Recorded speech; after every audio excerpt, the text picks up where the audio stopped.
We're back at Trident. Time of learning. Friday. Camaraderie. Friendship. Friendship is a stretch. I mean... Tolerance. Yeah. It's sort of like a combat friendship. In the trenches. Oh, I like that, combat. Day to day. That's good. Yeah. Speaking of, how's the Very Giant? It's pretty good. The Times review of it, like, heavily made it into this, like, allegorical, fantastical thing. Yeah. But it's much more of a, like, social novel set in the medieval period with, like, old tropes that he's playing with. It's really good. I mean, he is the same guy who wrote Remains of the Day.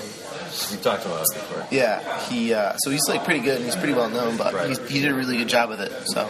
Nice. Kind of speeding through it now. It was a little bit of a slow start, but well worth it. Here's my question for you, being a fiction guy. Do you use the review of books to kind of source books you want to read, or how in-depth do you go into reading a review? Like, what do you get out of it? Do you read it and be like, all right, it's New York Times, you know, they know what they're talking about, but at the same time, it's like, there's a level of douchey you got to get through. Well, you have to remember that, like, I'm sure like 75% of the reviews are solicited, so of course they know what books they want and they know who they want to write them. Yeah. So you have to take pretty much everything it says with a grain of salt. But I sort of use it as a like window shopping method. Like I'll read the first 2 paragraphs of a review, unless it's like Stephen King or someone cool doing it, then it's worth checking out the whole article. So like I saw Very Giant just to like see what it's about, and if someone in the review says it sucks. Usually pretty much sucks. Right, yeah.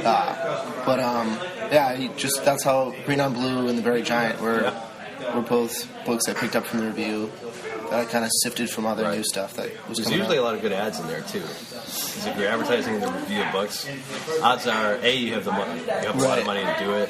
B, odds are your book's pretty good. Right.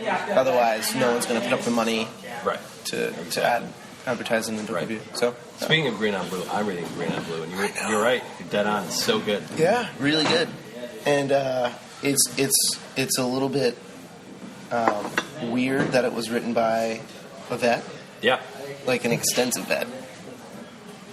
Yeah, but he captures, I think, the whole area really well. I mean, I've never been to Afghanistan. I don't plan on going to Afghanistan, so I'm going to have to take his word for it, but his word seems pretty good. In real subtle ways, too. These little things he puts in that the kid could be nothing other than an Afghan kid kind of navigating his way through the country. Yeah. And horrible things happen to him. He's like, all right, well, what's next? Because that's just like all they know at this point. It's ingrained. Yeah. It's horrible. That was our food, I gotta say. I know. I'm actually really excited for this food, even though it's the same order I've always gotten since I started ordering food. So what's going on with the Newspapermen? Oh, that is just... Tens of people who read it are thirsting for it. I have not written a word in weeks. There's a lot going on. Hopefully I'll wrap it up soon. Do you find that your writing goes in waves? Mine goes in waves. Yeah. I write a lot, and then there's like a lull period where I read a lot, and then I write a lot, and then I read a lot. I'm definitely in the reading period now, but there's just been, like, when things are moving so quickly, it's hard to slow down and sit and think and write. Right. And it's easier to read, obviously, because, like, you're not creating anything, you're just reading stuff, which, has its own, you have to focus on that.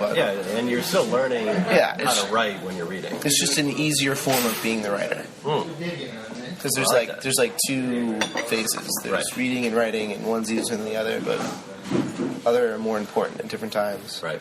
All right, plug the fiction page. Oh, yeah.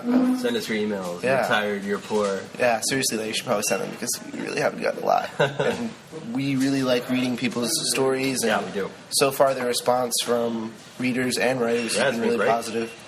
I feel like we're due for a bunch. I feel like we're going to get a bunch today. Well, we had a couple of people who were on the site for other things, so they're going to send them in. And, I mean, we know how that game goes. Yeah, I'm going to send it in, and then you write some stuff, and then you have nothing.